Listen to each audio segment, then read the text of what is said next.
Sutra Teratai yang Menakjubkan, Bab 12, Dewa Data. Hakikat kebudayaan adalah setara, halus, menakjubkan, dan maha luas. Shinfa Siang Sutra Teratai, episode 1345. Dengan kebijaksanaan yang cemerlang, meyakini dan menerima dharma benar, serta menerangi tanpa rintangan. Artinya, ketika seseorang mendengarkan ajaran Buddha, hendaknya mengerti maknanya secara luas dan memahaminya dengan baik. Dengan pahala kebajikan ini, melakukan pengembangan atas sifat kebijaksanaan dan akar kebijaksanaan yang semula ada. Jasmani dan batin bersemangat dan tanggap, mampu menjalankan praktek murni, memfokuskan pikiran sampai murni. Bersungguh hati menghayati. Dengan kebijaksanaan yang cemerlang, meyakini dan menerima dharma benar, serta menerangi tanpa rintangan. Mempelajari ajaran Buddha adalah untuk mengembangkan kebijaksanaan kita. Kebijaksanaan memasuki batin adalah berasal dari dharma, memasuki batin. Supaya dharma dapat masuk ke dalam batin, harus berasal dari keyakinan kita. Harus memiliki keyakinan. Kehidupan penuh kebingungan, banyak hal yang tidak kita ketahui, tidak dapat kita pahami, karena kebijaksanaan kita belum terbuka. Kebijaksanaan kita belum terbuka karena kita tidak memasukkan dharma ke dalam batin. Jika kita memasukkan dharma ke dalam batin, dengan sendirinya kebijaksanaan akan terbuka. Untuk memasukkan dharma ke dalam batin, terlebih dahulu harus memiliki keyakinan. Harus sepenuhnya meyakini dan menerima dharma benar, barulah dapat mengembangkan kebijaksanaan dan dapat menerangi tanpa rintangan. Segala manusia, masalah, dan benda harus bagaimana untuk menyatukan masalah dan prinsip. Beberapa hari ini selalu memberitahu semua orang bahwa masalah dan prinsip harus disatukan. Hanya membicarakan tentang prinsip kebenaran tanpa ada fakta atau wujud untuk membuktikannya. Dengan demikian, prinsip kebenaran tidak dapat disampaikan dengan jelas. Bodhisattva Manjusri dan Bodhisattva Pragnakuta, kedua bodhisattva ini ingin supaya prinsip kebenaran ini dapat terlebih dahulu membuat semua orang meyakini secara mendalam dan memahami secara jelas. Jika dapat meyakini secara mendalam, barulah dapat menerima dharma, baru dapat mengembangkan kebijaksanaan. Ini adalah tujuan dari kedua bodhisattva ini. Seorang mengajarkan prinsip, seorang lagi menanyakan tentang dharma, mewakili kita para makhluk untuk bertanya, mengajarkan prinsip dan menanyakan dharma juga perlu wujud. Wujud dan masalah perlu dimunculkan, secara sabar dan sistematis membimbing kita. Kebenaran dalam mengajar dan membimbing makhluk istana naga laut. Dijelaskan melalui prinsip kebenaran, dibuktikan dengan kejadian nyata. Bodhisattva Pragnakuta juga menanyakan hingga ke dasarnya, supaya kita dapat memahami lebih jelas. Jadi, artinya ketika seseorang mendengarkan ajaran Buddha, hendaknya mengerti maknanya secara luas dan memahaminya dengan baik. Adalah agar kita semua mendengarkan ajaran Dharma, harus lebih luas dan lebih luas lagi. Karena Dharma itu sangat dalam dan halus, sangat mendalam, sangat halus.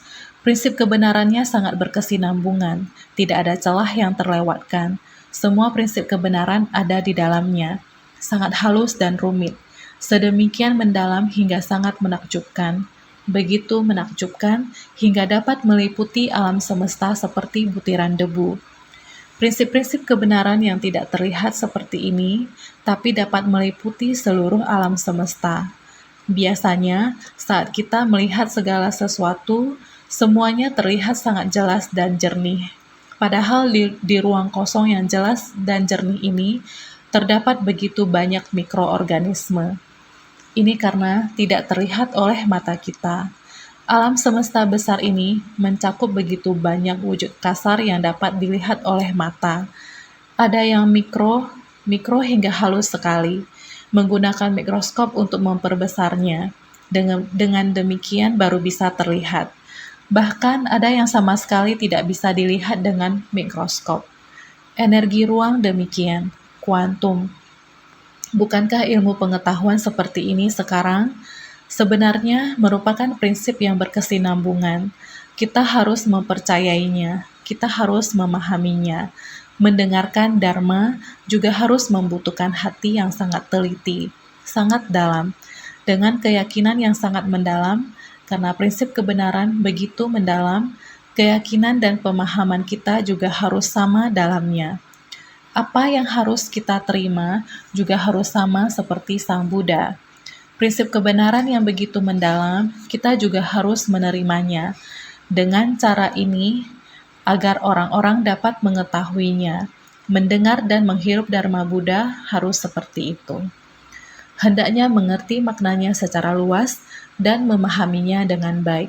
Sangat luas, sangat mendalam, sangat halus dan sangat rinci. Kita harus dapat menghayatinya semua hal tersebut dan memahaminya. Oleh karena itu, dengan pahala kebajikan ini, melakukan pengembangan atas sifat kebijaksanaan dan akar kebijaksanaan yang semula ada. Jika kita dapat berusaha sekeras seperti itu, pahala kebajikan adalah dengan berusaha keras. Dengan usaha keras, maka bisa didapatkan. Karena prinsip kebenaran adalah seperti itu. Kita benar-benar harus berusaha keras dibandingkan dengan apa yang terlihat. Seperti dalam hubungan antar manusia dan semua masalah dan benda, serta tindakan kita. Orang-orang dapat melihatnya dan dapat menyadarinya. Hal ini juga harus dari hati kita, dari hati yang sangat tulus. Ketulusan, kebenaran, keyakinan, kejujuran. Ketulusan adalah mengungkapkan ketulusan niat kita kepada orang-orang. Hal ini sebenarnya tidak dapat dilihat. Ketulusan, namun dapat dirasakan. Bagaimana kita memperlakukan orang lain. Kita hanya harus bersungguh hati dan tulus dalam bersumbangsi. Hal tersebut sudah termasuk sangat halus. Hati atau ketulusan tersebut tidak dapat terlihat, sangat rumit sekali. Sering dikatakan, segalanya diciptakan oleh batin belaka. Ketulusan sebersit niat kita. Kita bersumbangsi kepada orang, masalah dan benda yang bisa kita lihat. Ini sangatlah luas. Orang sangat banyak. Di dunia ini bukan hanya kamu dan saya, kita dan dia bukan hanya begini saja. Masih ada yang kamu tidak kenal, saya tidak kenal, dan dia juga tidak kenal. Bukan hanya di tempat kecil, tapi juga tidak saling mengenal di tempat yang besar. Dunia ini hanya bahas tentang bumi 5 benua, jenis orang yang berbeda, negara yang berbeda, ras yang berbeda, agama yang berbeda. Begitu luas dan banyaknya jenis manusia.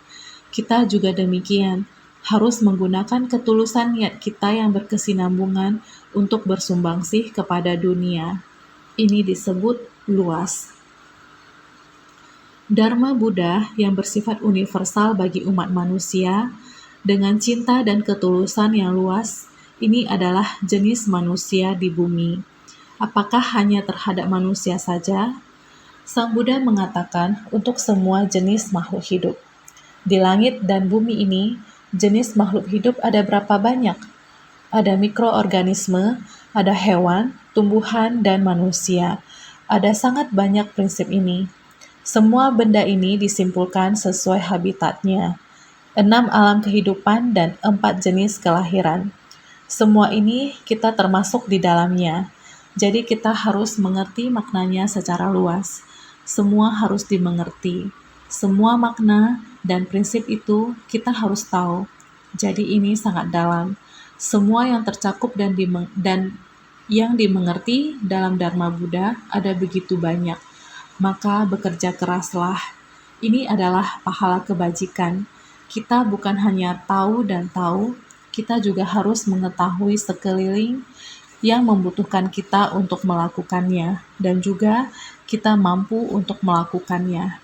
Inilah memperoleh Jadi, pahala kebajikan. Pahala kebajikan yang telah kita peroleh. Jadi, kebajikan adalah sesuatu yang diperoleh. Kamu berusaha sedaya upaya, kebajikan yang telah diperoleh, yaitu kita harus bersumbangsi. Jadi, dengan pahala kebajikan ini, melakukan pengembangan atas sifat kebijaksanaan dan akar kebijaksanaan yang semula ada. Hal demikian kita harus berusaha untuk memahaminya hingga tuntas. Dengan sendirinya, ini disebut melakukan pengembangan. Di dalam batin kita sendiri, penuh dengan kerisauan dan kegelapan batin. Sifat tata gata garba, sifat hakiki kita yang demikian adanya, menerima begitu banyak kegelapan batin dan kerisauan yang menutupinya. Yang sekarang kita lakukan adalah melakukan pengembangan.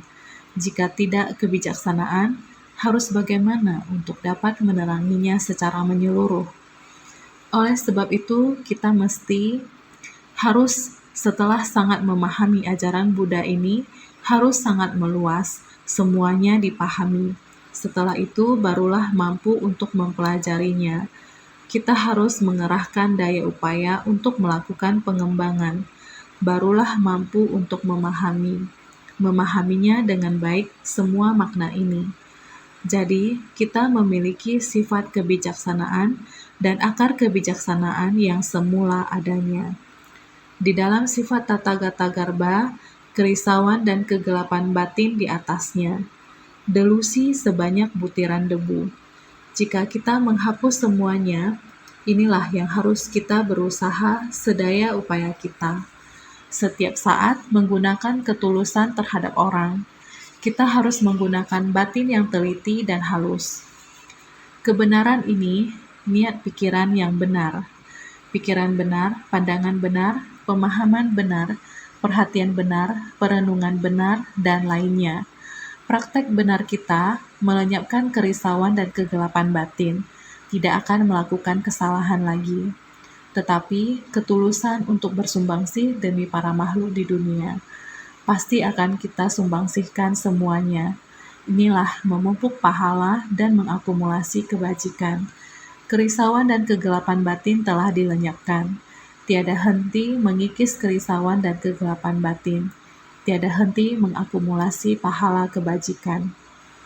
Ini dinamakan membina pahala. Membina diri ke dalam adalah pahala, mempraktekkan keluar adalah kebajikan. Demikianlah para makhluk di alam semesta, 6 alam dan 4 jenis kelahiran terkandung di dalamnya. Bila kita dapat bersumbangsi demikian seperti mereka, dalam hati seringkali berlapang dada dan sangat bersuka cita. Meskipun di alam manusia begitu banyak penderitaan, namun asalkan kita melepas keakuan dalam diri kita berhenti mengkhawatirkan tentang sakit, tua, dan kematian. Saat kita berada dalam kumpulan orang, seberapa besar kita mengembangkan tekad batin, kita akan mengerahkan tenaga tersebut untuk bersumbangsi. Dengan begitu, batin tiada rintangan. Karena tiada rintangan, maka tiada rasa takut. Kita sudah lepas dari kekhawatiran akan hukum alam. Kita punya begitu banyak bodhisatwa yang sedang melakukan kebajikan. Meskipun tubuh mereka sendiri menderita penyakit, mereka tetap masuk ke kumpulan orang untuk bersumbangsi. Ini karena tidak mengkhawatirkan lagi soal hukum alam, yaitu sakit tua mati.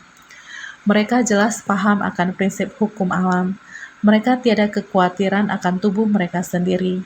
Namun, demi para makhluk di dunia, seberapa kekuatan dan kemampuan yang mereka miliki, mereka akan berupaya sedemikian besar untuk bersumbangsi. Demikianlah, melalui pembinaan diri, mereka setiap hari harus bagaimana untuk melenyapkan kerisauan kita dan memupuk pahala kebajikan. Inilah cara yang harus kita gunakan. Maka, dengan pahala kebajikan ini, melakukan pengembangan atas sifat kebijaksanaan dan akar kebijaksanaan yang semula ada. Kita harus menyingkirkan kegelapan batin dan noda batin, mengembangkan yang terkandung di dalam sifat tata gata garba. Ini adalah kebijaksanaan yang semula ada. Sifat hakiki kita, dengan demikian akar kebijaksanaan kita baru dapat muncul. Oleh karena itu, jasmani dan batin bersemangat dan tanggap, mampu menjalankan praktek murni.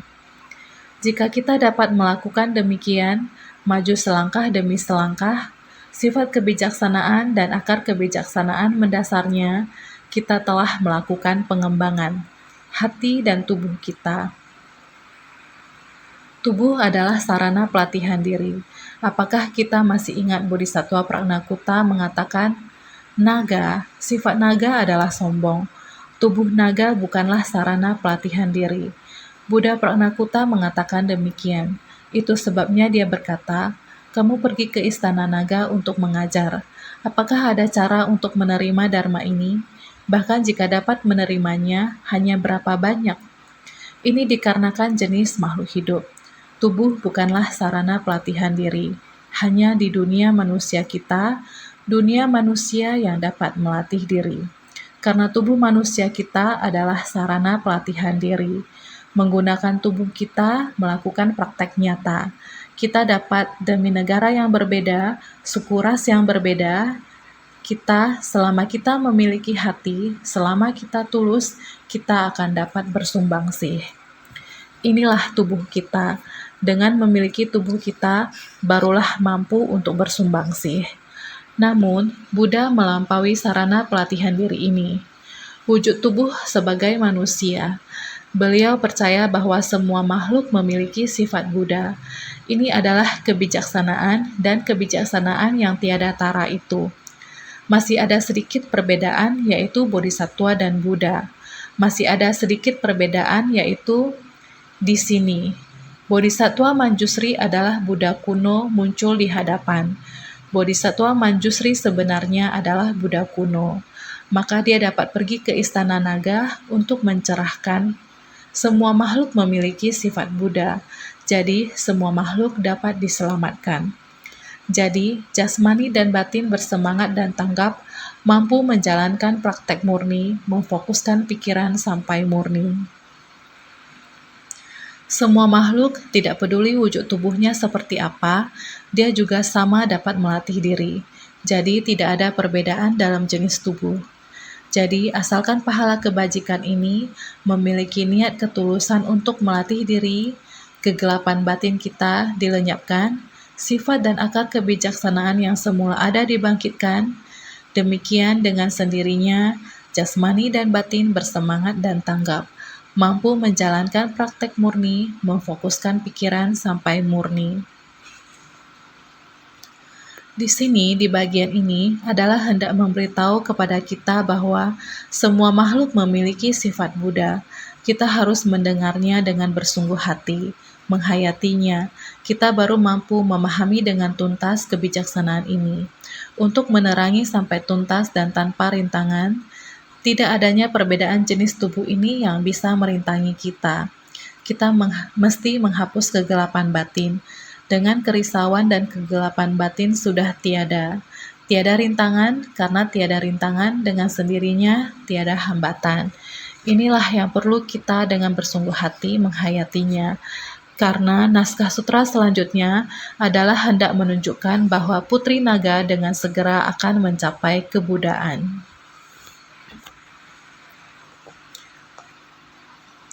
Ada seorang putri dari Raja Nagasagara, usianya baru 8 tahun. Ini menunjukkan kalau sekalipun masih kanak-kanak tak berdosa, namun memiliki kebijaksanaan dengan perspektif yang jauh ke depan.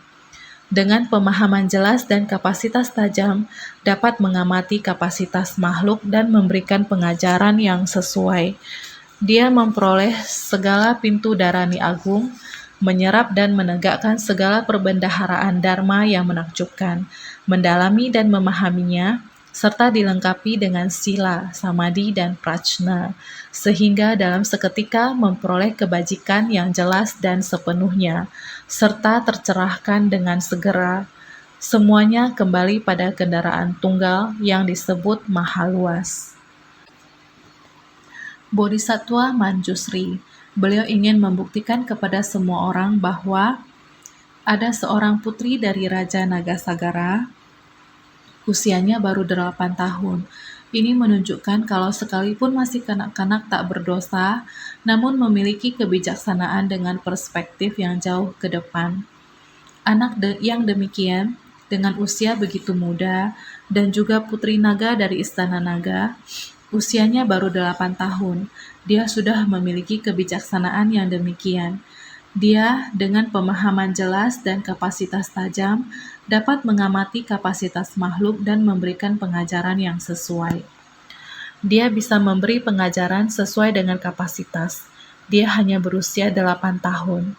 Dia memperoleh segala pintu darani agung, menyerap dan menegakkan segala perbendaharaan dharma yang menakjubkan, mendalami dan memahaminya, serta dilengkapi dengan sila, samadhi, dan prajna, yaitu dalam seketika memperoleh kebajikan yang jelas dan sepenuhnya, serta tercerahkan dengan segera,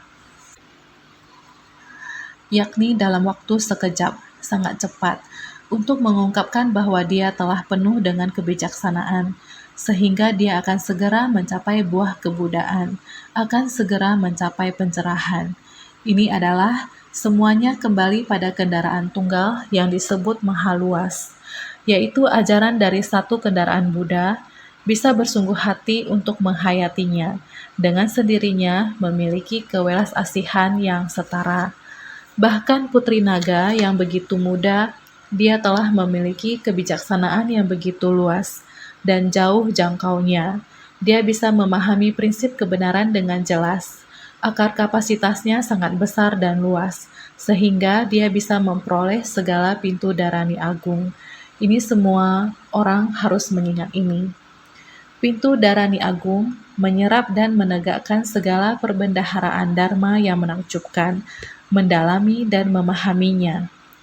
Pintu darani agung ini menyerap dan menegakkan. Itu adalah yang sering kita bahas tentang 4 siddhantas.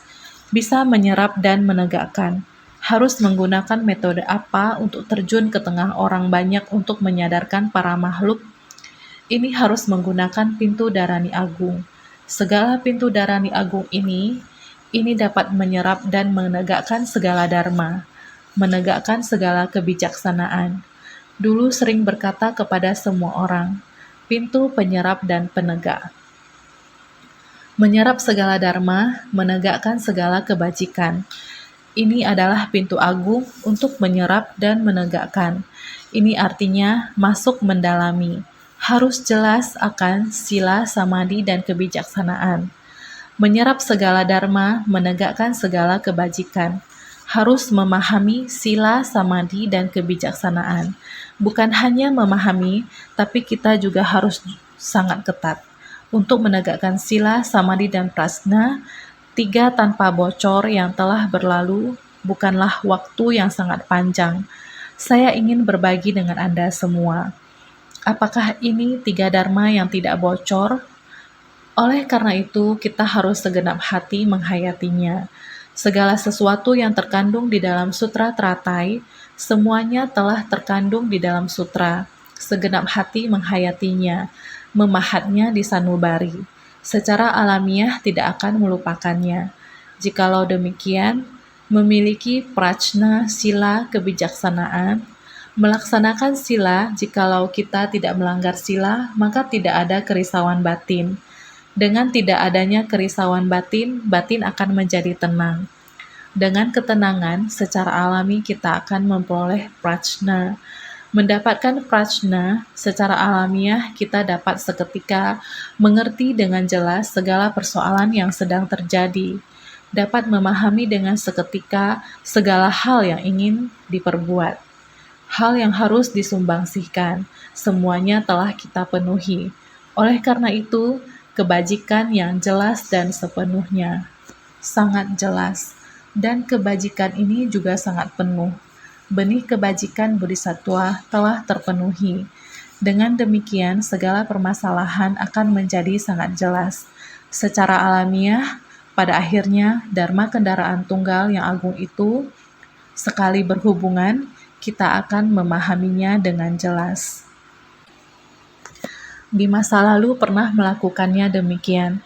Secara alamiah kita akan dapat menerimanya dan memahaminya hingga tuntas. Ini adalah pintu dari menerima dan mempertahankan, yang merupakan 4 siddhantas. Menerima segala dharma. 4 pencapaian atau 4 siddhantas. 1. Pencapaian duniawi atau Laukika Siddhanta. 2. Pencapaian bagi perorangan atau Pratipaurusika Siddhanta. 3. Pencapaian dalam mengatasi atau menyembuhkan Praktipaksika Siddhanta. 4. Pencapaian dalam makna tertinggi Paramartika Siddhanta. 4 pencapaian ini menyerap dan menegakkan semua 12 bagian naskah Buddha atau Wadasanga Dharma Prawacana dan 84.000 perbendaharaan Dharma, atribut sejati yang tiada wujud atau pertentangan. Kata Siddhanta berarti memberikan persembahan secara universal. Dalam segala hal, kita harus melatih diri untuk memberikan persembahan. Menyerap segala dharma artinya melakukan secara universal. Kita harus berlatih untuk memberikan persembahan. Berarti praktek. Kita harus menerapkannya dalam tindakan. Harus bersumbangsi. Ini adalah memberikan persembahan secara universal. Jadi, 4 pencapaian ini menyerap dan menegakkan semua 12 bagian naskah Buddha atau Wadasanga Dharma Prawacana dan 84.000 perbendaharaan Dharma. Ini semua menunjukkan atribut sejati. Semua tidak bertentangan. Semua adalah bagian dari pintu Dharani. Menyerap segala dharma, menegakkan segala kebajikan. Putri dari Raja Naga sudah bisa mencapai ini. Dia memperoleh segala pintu Dharani agung, menyerap dan menegakkan segala perbendaharaan dharma yang menakjubkan. Ini semua ada di dalam 4 pencapaian. Ia sudah mencapai semua ini. Karena itu, ia mendalami dan memahaminya, serta dilengkapi dengan sila, samadhi, dan prajna. Segala yang akan kita lakukan kembali pada pelatihan awal akan sila, samadhi, dan prajna. Dengan menghapuskan kerisauan, kita membuka kebijaksanaan kita, sehingga dalam seketika kita akan memahami prinsip kebenaran dengan menyeluruh dan melengkapi kebajikan kita. Praktek kebajikan yang telah dari awal diakumulasi tiada henti. 6 paramita dan puluhan ribu prakteknya kita telah menapakinya. Jadi ini adalah tercerahkan dengan segera. Kita bisa mencapai ini dengan segera. Dalam seketika, sangat cepat, kita bisa mencapai kebudaan. Semua ini kembali pada kendaraan tunggal yang maha luas. Saya harap semuanya bisa memahami ini. Jadi, dalam naskah sutra sebelumnya, Pragnakuta bertanya pada Manjusri. Sutra ini adalah sangat mendalam, halus, dan menakjubkan. Adalah mustika di antara segala sutra, suatu kelangkaan di dunia ini. Apakah mungkin ada makhluk yang bila mana tekun dan bersemangat dalam melatih sutra ini dapat mencapai kebudaan dengan segera? Sutra Teratai Bab 12 Dewadatta. Ini adalah pertanyaan Pragnakuta kepada Manjusri. Dharma yang demikian mendalam, halus, dan menakjubkan adalah mustika di antara segala sutra, terutama engkau mengatakan bahwa di sana juga membabarkan sutra Teratai. Ini adalah mustika di antara segala sutra, dan sesungguhnya ada demikian banyak makhluk yang sangat tekun dan giat bersemangat dalam membina diri. Akan tetapi, apakah demikian? Apakah mereka akan segera memperoleh buah pencapaian? Mereka ada demikian mempraktekkan benih untuk mendapatkan buah pencapaian demikian. Apakah demikian gampang? Demikian dipertanyakan. Dan selanjutnya Bodhisattva Manjusri akan mulai menjawab.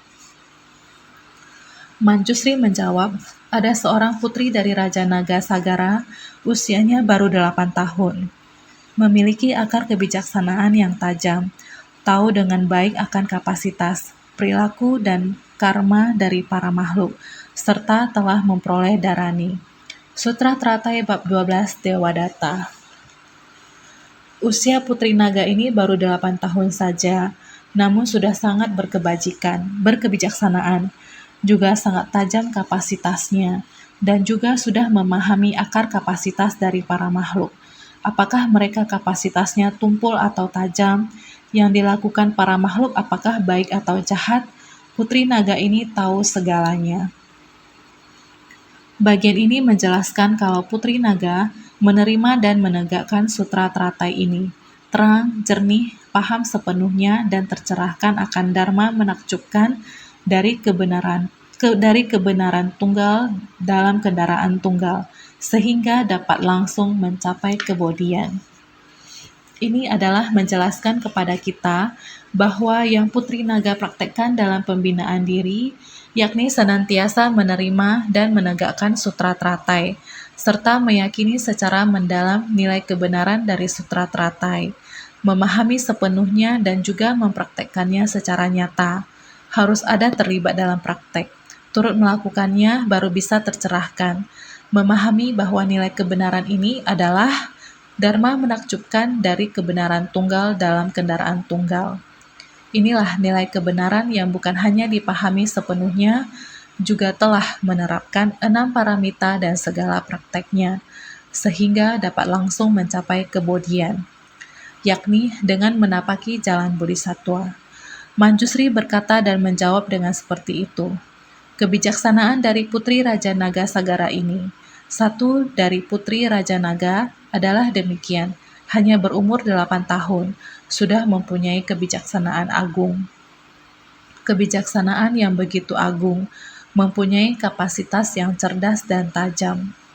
Akar kapasitas dan sifat hakiki pada dirinya yang begitu cerdas, bijaksana, dan berkapasitas tajam. Umurnya baru 8 tahun. Ini juga menyatakan bahwa bukan hanya kita dari 4 jenis kelahiran tiada perbedaan. Kelahiran melalui telur, andaja, kelahiran melalui kandungan, jala buja, kelahiran melalui kelembaban, samsedaja, kelahiran secara spontan, opapatika. Tidak peduli bagaimana penampilannya, bahkan umur pun tidak akan menjadi pembeda. Lihat, tidak mesti berapa berumurnya, umurnya masih sangat kecil. Di umur yang masih belia, baru berumur 8 tahun. Masih usia dari anak yang belum matang. Jika dia adalah umat manusia, 8 tahun masih belum banyak mengerti. Masih mengenyam pendidikan SD. Guru masih baru mau membuka wawasan untuknya. Setiap hal masih merupakan hal yang sangat membingungkan. Terhadap hal juga belum begitu jelas. Jadi dia haruslah mulai belajar di sekolah. Guru baru membuka wawasannya. Ini berumur 8 tahun. Jika di alam manusia baru murid kelas 2 SD atau 3 SD, namun mempunyai kebijaksanaan seperti ini. Jika mengingat umur 8 tahun, kita memiliki sekelompok bodhisattva cilik. Kemarin, tahun 2017 juga sangat banyak. Anak-anak dari para relawan berumur 3-4 tahun, 4-5 tahun, 5-6 tahun. Kemarin sore pada saat pemberkatan akhir tahun, di dalam persamuhan Dharma, mereka juga sama, Sutra Ksitigarbha, mereka juga telah masuk ke dalam persamuhan, juga sangat imut-imut. Khususnya Shushen toko buku kita, relawan cilik di Shushen, mereka juga demikian. Seluruh isi sutra dihafal. Mereka juga membangkitkan ikrar satu persatu. Kali ini beberapa puluh anak. Pada tahun ini, di pemberkahan akhir tahun, semua orang juga berkumpul untuk bersarana. Bahkan diri sendiri dapat mengucapkan 10 sila. Saya bertanya pada mereka, apakah artinya bersarana? Apakah kalian tahu? Tentu tahu, mengubah hitam menjadi putih. Hitam artinya kejahatan, tidak boleh dilakukan. Putih artinya kebajikan, harus banyak melakukan kebajikan. Berganti mereka yang mengatakan kepada saya. Saya mengatakan, demikian. Kalian harus menaati peraturan apa? Apakah kalian tahu? Tentu tahu, 10 sila. Dimulai dengan menghafal 10 sila. Sekelompok ini di bawah 8 tahun. yang berumur 7, 6, dan 5 tahun juga ada. Mereka juga memahami 3 perlindungan dan 5 sila. Bahkan 3 perlindungan juga diucapkan. Harus diketahui, kita tidak membedakan usia. Kategori para makhluk, jenis para makhluk juga tidak dibedakan. Maka kita seharusnya yakin dan percaya. Usianya baru 8 tahun, biarpun menunjukkan namun memiliki kebijaksanaan yang tinggi dan menjangkau jauh, memiliki akar dan kebijaksanaan yang tajam, memiliki kebijaksanaan yang terang dan kapasitas tajam, mampu mengamati kapasitas dari para makhluk. Maka putri naga ini hanya berusia 8 tahun, usia dari anak yang belum matang. Meskipun berada pada usia yang belum matang, tetapi memiliki kebijaksanaan yang tinggi. Maka dengan memiliki akar kebijaksanaan yang tajam, memiliki kebijaksanaan yang terang dan kapasitas tajam, mampu mengamati kapasitas dari para makhluk. Dia memiliki kebijaksanaan menyeluruh, sehingga dapat mengerti semua hal.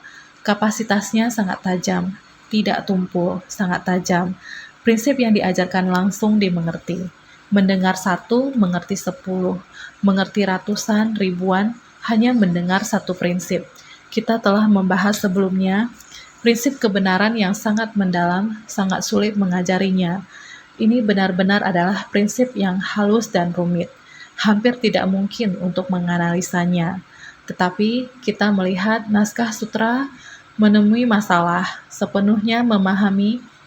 Dengan satu prinsip, dia mampu merespon semua hal. Ini disebut memiliki kapasitas tajam, sangat cepat. Hanya satu prinsip kebenaran.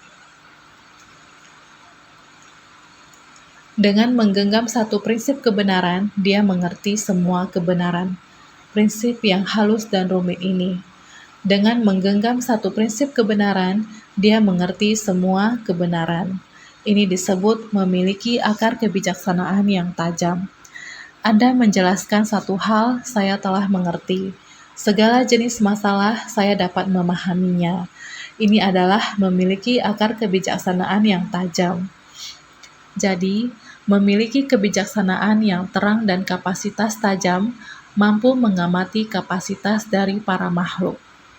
Dia sepenuhnya mengerti tentang semua kapasitas. Tahu dengan baik akan kapasitas, perilaku, dan karma dari para makhluk, serta telah memperoleh darani, mampu memahami dengan jelas akan berbagai macam kapasitas dan sifat dari para makhluk, serta memahami dengan jelas akan berbagai macam perilaku dan karma. Ia telah memperoleh darani. Oleh karena itu, tahu dengan baik akan kapasitas, perilaku dan karma dari para makhluk, karena prinsip kebenaran sekali mendengar langsung tembus.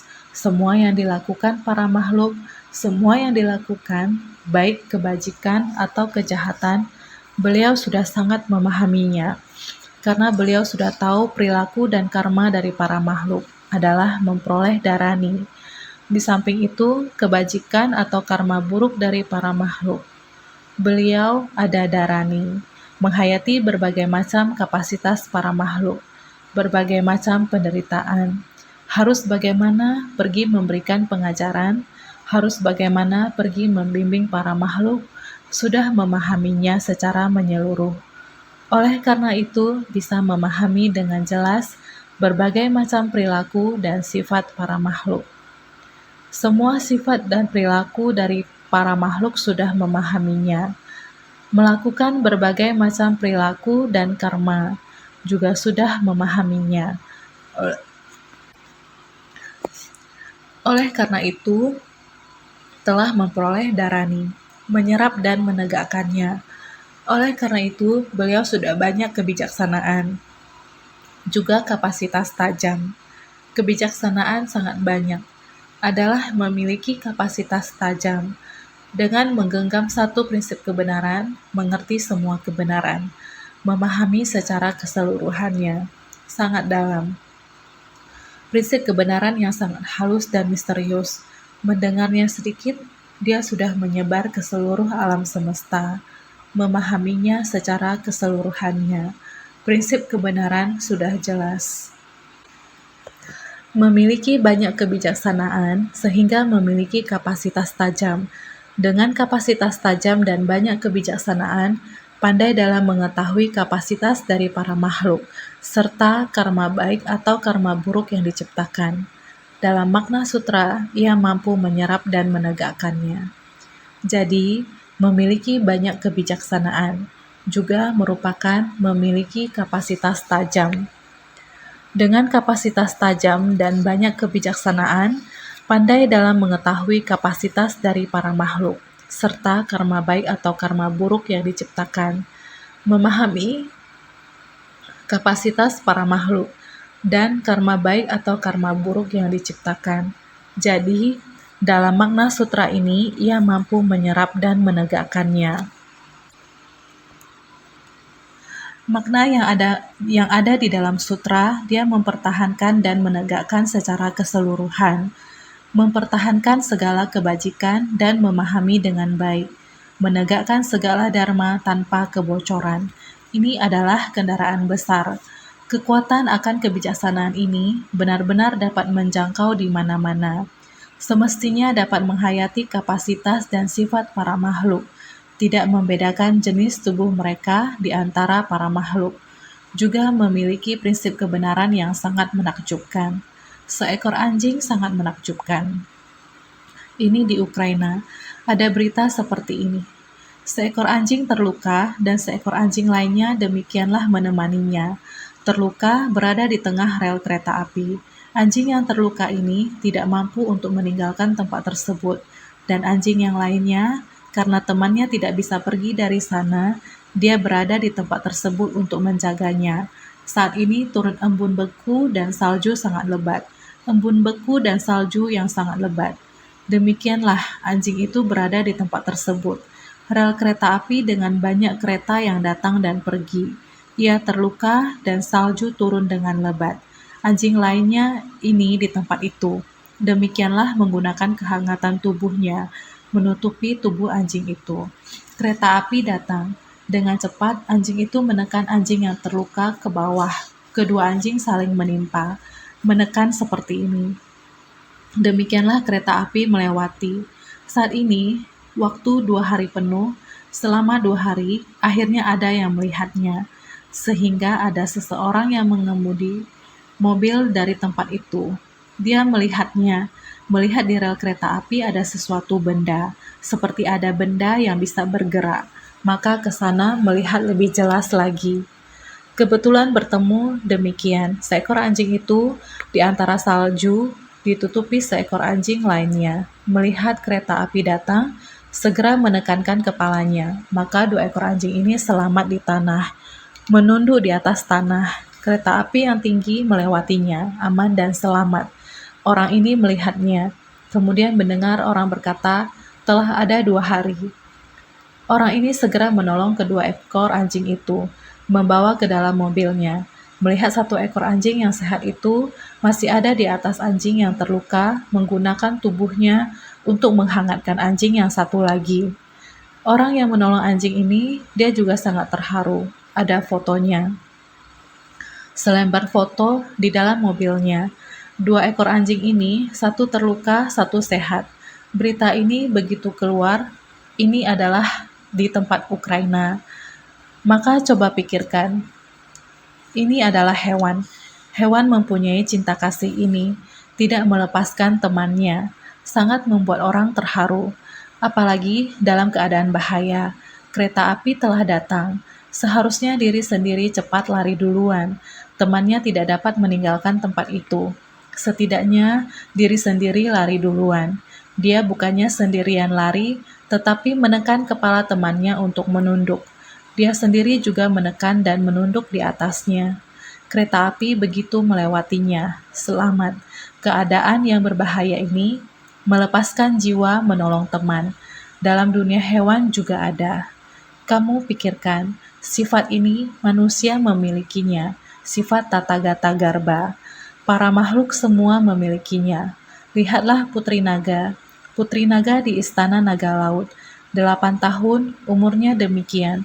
Anjing ini sebenarnya berapa tahun? Kita tidak tahu. Sudah ada kebijaksanaan demikian, sehingga dikatakan semua makhluk akan mencapai kebudaan, asalkan bersungguh-sungguh dihukum sebab akibat. Praktek benih kita telah lengkap, praktek benih kebajikan telah mencukupi. Dengan sendirinya, kerisauan dari kegelapan batin terhapuskan. Sifat hakiki kita murni, memahami dengan tuntas, memahami prinsip kebenaran. Dengan demikian telah bisa mencapai kebudaan, sehingga kita semua harus senantiasa bersungguh hati.